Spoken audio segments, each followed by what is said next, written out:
Autism spectrum डिसऑर्डरच्या मुलामध्ये टेस्टबाबत किंवा खाण्याबाबत कोणते इश्यूज असू शकतात? तर ASDच्या पेशंटमध्ये हायपर सेन्सिटिव्हिटी असू शकते किंवा हायपोसेन्सिटिव्हिटी असू शकते.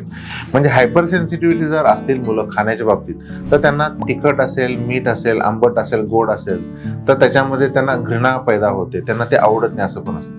थोड्या प्रमाणात जरी टेस्ट असेल तर ते जास्ती लेवलला त्यांना वेगळ्या लेवलला ते वाटत असतं, त्याचं प्रमाण हे जास्ती असं वाटायला लागतं. त्यांना वेगवेगळे पदार्थ अजिबात आवडत नाही, तोच पदार्थ पाहिजे, तशाच लेवलला पाहिजे, तोच पाहिजे, तसाच पाहिजे अशी त्यांची डिमांड असते.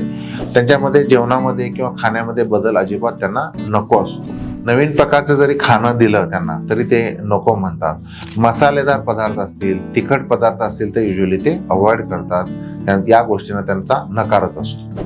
खाण्याच्या बाबतीत काही मुलं हायपोसेन्सिटिव्ह असतात.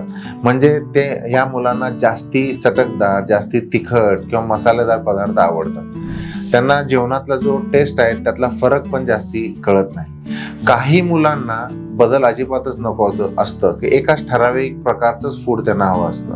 जरी वेगवेगळ्या प्रकारचे फूड दिलं तर त्यांचं सिलेक्शन जे असतं ते कमी प्रमाणात असतं. म्हणजे कमी प्रकारचे फूड त्यांना आवडत असतात.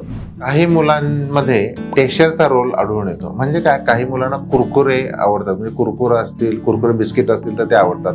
नरम पदार्थ आवडतात, त्यावर त्यांचं सिलेक्शन ठरतं. काही मुलांना खाण्याच्या सवयीमध्ये ते खाल्ल्यानंतर ते नुसतं गिळतात, जे चावत नाही. काही मुलं गिळत नाहीत, फक्त तोंडातच धरून ठेवतात. म्हणजे अशा तऱ्हेने त्यांच्यामध्ये खाण्यामध्ये जे इश्यूज आहेत हे ऑटिझम स्पेक्ट्रम डिसऑर्डरच्या मुलामध्ये वेगळ्या प्रकारे दिसून येतं. तर अशा मुलांना सेन्सरी इंटिग्रेशन थेरपी लागू शकते. मी आहे डॉक्टर चंद्रशेखर हळिंगरे. मी चाइल्ड सायकियाट्रिस्ट आहे. ऑटिझम स्पेक्ट्रम डिसऑर्डर बद्दल अधिक माहितीसाठी तुम्ही आमचे चॅनल निर्मल हॉस्पिटलला सबस्क्राईब करा, लाईक करा, फॉलो करा, यूट्यूब, इंस्टाग्राम आणि फेसबुकच्या माध्यमातून.